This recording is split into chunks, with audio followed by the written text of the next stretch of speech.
What should the students must do to get ready for their professional career journey at the school level? I have always believed that a holistic development should happen, identifying what a person is strong at and where are the weaknesses. Problem is, we try and measure everyone with the same scale, and whether it is your parents, whether it is your teacher. Unfortunately, when you talk about it, and this is something which your parents are going to hate me for doing this, guys.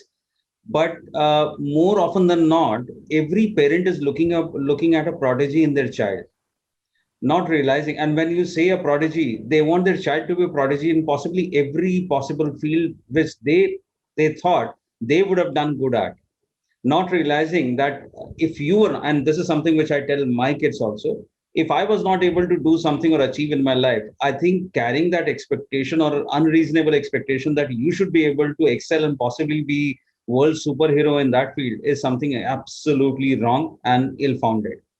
So, first of all, to make sure that you choose the right path based on a holistic approach towards assessment, that assessment should be driven by science. That assessment cannot be a set of only questions and answers, which helps someone try and get you into a dialogue to try and get to scratch the surface only.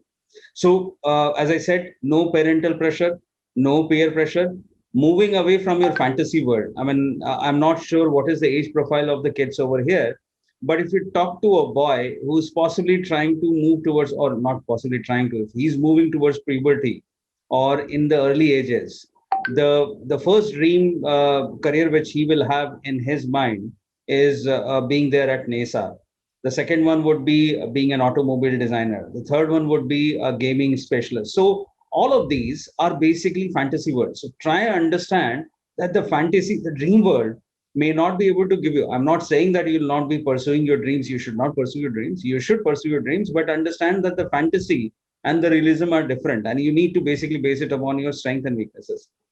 Don't make one of the most important things, don't make money the primary criteria for choice of a career.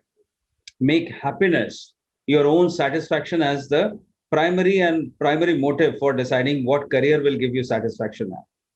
Find the right guru. That is again the most important aspect. Find the right guru, a coach or a mentor, so that he or she helps you reflect upon yourself.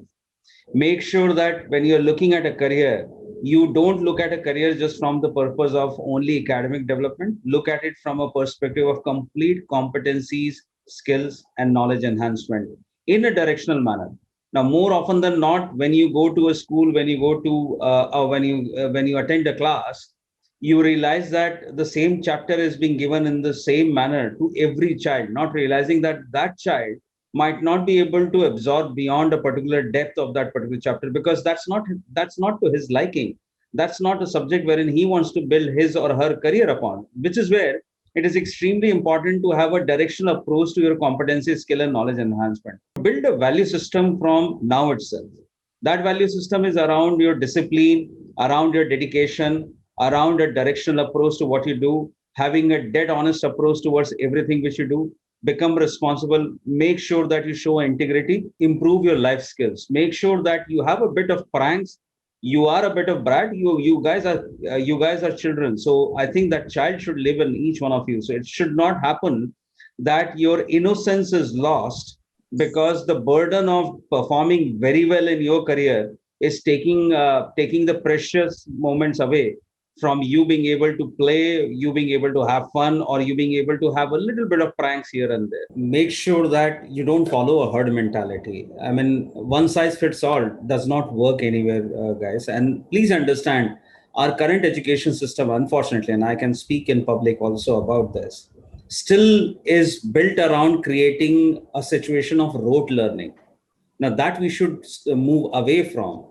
At the same time, make sure that whatever is being taught from the perspective what future is actually having in store for us. Let me tell you guys, the current jobs which you're preparing are not going to be the same jobs which are going to be there 5 years or 10 years down the line. There will be a lot of morphing of jobs. There will be few jobs which will become redundant. There will be a lot more new jobs which will come in. So new age approach needs to be followed in what is being done. And which is where when Ankur said that you need to blend it with the right set of learning, which helps you prepare for future is extremely important for each one of us to look at.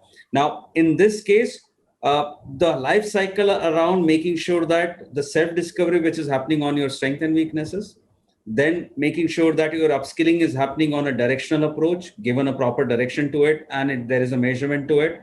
Last but not the least, preparing the same set of competency, skill, and knowledge which you had originally envisioned at the time of your self-discovery to finally make you employable in your own career. Now, that doesn't mean that you actually do a job somewhere. If someone is supposed to be an entrepreneur, how do you ensure that the risk-taking ability of an entrepreneur is actually interspersed with the right set of analytical skills so that the entrepreneur does not fail? Which is where it is extremely important. When Ankur said life skills, there is a need for holistic approach towards competency, skill, and knowledge development.